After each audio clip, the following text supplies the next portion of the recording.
lawful wedded husband. To be my...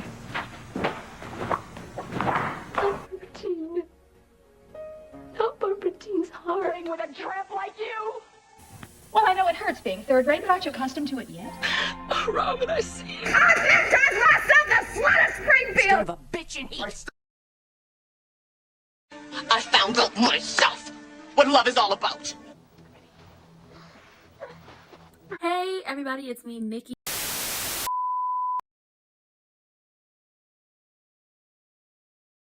Hey, welcome to the channel. We're here to talk about what them soaps. But before we get into all of that, don't forget to hit the subscription button. Don't forget to hit the notification bell. And also, don't you forget to hit those links in the description box down below. Because, girl, we saw the debate last night.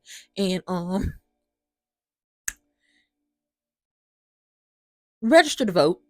Make sure you're registered to vote. Get out there and vote. Make sure you know who's on your ballots, the policies they're running off of. You know what's going on in your city, your town, your state, your county, your parish, and make sure you get out there and vote in all the elections. It's a trickle up system. And one more time, if your voting rights weren't such an important thing to have, and if you didn't make a change by voting, and if voting wasn't such an important thing, first of all, we wouldn't have elections. Second of all, they wouldn't be trying to strip your rights away and try to drag her by her two front teeth and snatch her lace front off. They wouldn't be doing that, girl. But anyway, let's get into themselves. Okay, this is a quick little GH recap. The 10th, not the 11th. Okay, let's get into it. It really come down to this. Molly thinks that Christina, unalive, brittle bones, brittle hair, Popeye's biscuit, bloodshot eyes, grimy AF, probably wasn't really a good FB to the eye agent and was probably on the take. She thinks that Christina off that, man, when we all know that Christina's stupid self. And yes, I'm calling her stupid. Why are you talking about Christina like that? I thought you liked her. I like all the characters, but stupid is and stupid does. And Christina was being real stupid. Why would you go steal your daddy's gun and then go lay on your baby's grave and like, oh my God, I miss you. Oh, I need you. Khadijah, I need you. If you know where that's from, we can be friends. And then you do nothing with it. Girl, I really thought she was going to unalive herself. She had the and everything. Thought she was going to just, head up out of here.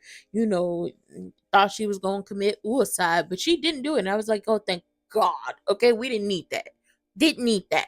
But then you got to get the to your mama. And then your mama threw it off a bridge. And your old former stepfather and his former wife, who he poisoned, saw her as they was having their little ice cream cones. What a whack date that was. Liz, get you a man who gonna take care of you and gonna do good things for you and it's gonna retire you. I know you like being a nurse, but somebody is gonna make sure you got your little cottage in the woods where you could do art and you ain't gotta worry about paying bills.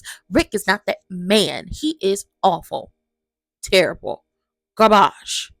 But I'm glad to see the actor back. Okay, Rick is a mess. Always wanting to get back at Sunny, and it's just like, you would still be married to Alexis had you not bump and grind with her daughter. Okay, you had Jodeci playing You Got Me Feeling. Yeah, that was Rick and Sam by the fireplace. You know what, I always find it funny that Rick and Sam always felt the way about certain situations. Like Rick always felt the way about him and Alexis divorcing and always tried to blame like Sunny and that whole situation about it. But in reality, had you not slept with her daughter, y'all probably could have worked out whatever y'all problems were. And when it came to Sam, you were pissed off about Liz and Jason sleeping together and him having a baby and him not telling you. But when it came down to it, he came to you. He was there. He came to see you. He was trying to get you back and saw you getting your back blown out, getting your back broken, watching Rick shoot your club up, no protection, no nothing, because you at the time of it, she couldn't have any children, and that's why he ended up sleeping with Liz that night. I just find it funny that nobody realizes that everybody in this situation is wrong. Liz is wrong for sleeping with Jason. Jason is wrong with sleeping with Liz, but also Rick and Sam played a part in this, because he would have just knocked on the door and said, baby, come home, baby, come back, you can blame it all on me, I was wrong. He would have did that, but you was getting your back blown out, so he can't do that. So Christina's stupid self, obviously she took the and Alexis threw the off the bridge, and now they didn't want to told the police, so they didn't picked Alexis up for questioning. And then Molly's there, she calls Diane, and then when Christina and Michael get back to the house and they find out that Alexis has been picked up. This is where Molly is like, you did this and she's protecting you and I know you did it and da da da da da. And she gonna run her stupid self down there to TJ, old raggedy rat mouth self. He get on my damn nerves. He's so judgmental. Like, you are judgmental. Super judgmental. Okay, I know never judge a book by the cover and you shouldn't be judging people, but this one right here, he is judgmental for no reason. Like, you act like we don't know your history. You act like we don't know the fact that your mama was a straight up 304 sleeping with her husband's best friend only for her to get pregnant and for you not to be the man who she had been married to's son, but the best friend's son. And that when the husband found out that the best friend was sleeping with his wife, he tried to unalive your biological father, and your biological father sent that man to an early grave. Okay, he sent him to the upper room. Okay, and we're not gonna act like your mama wasn't a straight up 304 from, it was a Baltimore. They from Baltimore. Okay, 304 from Baltimore. Okay, be more for the people who don't know. Like, she wasn't a straight up 304 who convinced Curtis to keep that secret from his family, which led him to hitting that pipe. Okay, he was, I don't know what, what smoking crack looks like or being on drugs looks like, other than family members. I don't know personally. Like, I ain't never tried it, but Curtis fell deep into his, depression, his guilt. He turned to the crack pipe, and then he lost his job. And then Mama Ashford, she died of a broken heart. One son on drugs, the other one into the upper room. It's all Jordan's fault. I don't ever like to blame black women for anything. I don't. But Jordan, this is your fault. And then your son was raised up to be such a holier than thou, self-centered little prick. I can't stand TJ, because at the end of the day, I can see where this is going. TJ and Molly are going to be so pissed off and wanting to get back at Christina and prove that Christina, unalive Kate's, that this is going to lead to what's going to eventually kill Sam off the show. And then they're going to have to feel that guilt. And I hope nobody ever forgives them for this BS. So they are concocting a plan that we're going to do this and we're going to get Alexis exonerated and we're going to send Christina to prison. And it's just like dumb and dumber. What the fuck are y'all doing? Anyway, Anna meets up with Jason and, she's like, I thought we was becoming friends. And it's just, I don't care. Anna, let's be clear. Jason has loyalty to people who have loyalty to him. Now, he has a blind spot when it comes to Sonny. Everybody know this. I don't know why you thought it would be any different. Shut your mouth. Now, Jason is known to keep his word. He never said he wasn't going to tell Sonny that it was Valentine who was messing with his meds. He said he wouldn't tell Sonny that you helped Valentine escape. You see how that works out? You see how that helps? It helps a lot. Because he would have forgot you was Robin's mama and really just, went after you. But also, that man is on his meds and he only really go after women who really piss him off and do some really grimy stuff. Like Claudia,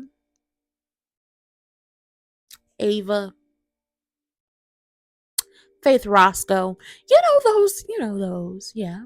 Typically he lets them slide. Like Margot, the DA who was trying to, take him down. Anyway. So she was like, I thought we was friends. I thought we was this. I thought we was that. And Jason was like, listen, I'm trying to help you. You trying to help me.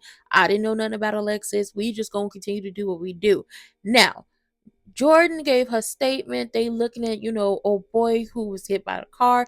His name is Isaiah Gannon. There's a possibility that Isaiah Gannon, because everybody thought it was, Tommy Weber, but that is not. Everybody, yeah, but he's not. His name is Isaiah Gannon, which could possibly rope One Life to Live back into General Hospital. But this time, y'all got to do it right, because the only time we've ever heard the last name Gannon is on One Life to Live, and that's because. Hold on, sorry, phone was ringing. The only other time we've heard of a Gannon was on One Life to Live, and that was Nora, and we've seen Nora before. Hank, RJ, and what was Nora's daughter's name? Rachel. It's a possibility that Rachel has a daughter. It's a possibility that Hank, has some more kids and didn't say nothing about it, and now that's his grandkid. It could be one of RJ's kids. We don't know. So that's the great thing about this, is there's so much we can do a deep dive into soap history with, if it's a possibility that Rachel, he legit could be Rachel's son, with Kevin Buchanan, depending on how old this boy is. Or he, like, who, or Rachel's son with Sean, or Rachel's son with a whole new man. We don't know. But Isaiah was like, he telling everything. He was like, Liz, listen, Lucky, he talked about you. I know him. He here with this, this crime lord. I'm a doctor. He was helping bring, supplies. He helped me get out. And then, he got stuck there. And then he starts running it down. Like, everybody shows up to see him because Liz calls Carly because she's there to see Lulu. And she was like, let me tell you this. So Carly goes to see him. He runs it down to Carly. Carly goes to see Brennan to ask him for some help. Brennan has already told Laura. So now everybody's on the case. But Carly's like, I need a specific location because we all know she's either going to utilize some of Sonny's help or she's going to send Jason after Lucky. Liz tells Jason everything that's going on. So boom, everybody on the case. Anna is on the case as well because Isaiah done ran the story down to everybody. Everybody know everything. Ain't nobody in the dark. Isaiah said, I'm going to tell something. He told me to tell. I'm going to tell something. And, Anna was asking, what happened? How you end up in the ditch? He was like, listen, I was in a car. Felt like I was being tailed. I ditched my car. I was walking down the road and somebody just hit me out of nowhere with a car. And it was like, oh, it's so blurry. Oh my god, I can't believe somebody hit you. And we all know who hit him with the car. Oh girl, they was trying to unalive Ava on, Brittlebone cases, behest. So now everybody on the case. Now Lucky down there with that man who done kept him and they keep playing cards. I don't know where the hell Holly is, but you need to get it together. Girl, you over some diamonds trying to run a con. We trying to get the hell up out of here, okay? We can't be down here for long. Now, one of the Sidwell, that's his name. One of his men come in is like, oh, the well has run dry. Well, the mine has run dry, and they're mining diamonds. And he's sitting up here lying. So Sidwell ends up, pew-pewing old boy, and then he finds the diamonds on him. Now, Lucky is cheating at cards, but we all know if he wasn't cheating, he wouldn't be Luke's son. So, old boy turned on Lucky, talk about, I should unalive you. But you know what? I'm still thinking, should I pew-pew you or should I take you with me? Options. I have options. And I'm just like, truth is I'm tired. Options are few. I don't know who gonna save Lucky, but it's gonna be one of you. Okay, because we ain't got time for this. Lulu need a new liver. We need to get Lucky. We need to figure out how to get Natasha off. But all I'm saying is the perfect opportunity would be to have, especially if you want to introduce some more Cassadines to this story, would be Stefan has been alive this entire time. And Stefan took Helena faked the death of Lila, and Stefan ended up getting her away from Helena and keeping her, say one Cassadine. The same thing with Spencer. Victor was running amok and all that happened, but Stefan was like, listen, let's go get Spencer. And now Stefan pops back up and, he come to save the day. That's just my opinion. We don't want Stavros back. Helena gone. No more Victor, but we need more Cassadines. We need more Spencers. Where the hell is Valerie? Where the hell is Ethan? Where's Sly? Where's Jenny? Where's Jenny Kids? They're Spencers too. I'm so sick. Like, y'all got to get back into the history of this. Like, these are they have extended family members. It's not just the ones living in Port Charles. Where are the Webbers? It's about time for Steven to get out of jail, okay? He done did his time down there in that little jail in Memphis. It's about time for him and Matt to get up out of prison, I think. Yeah.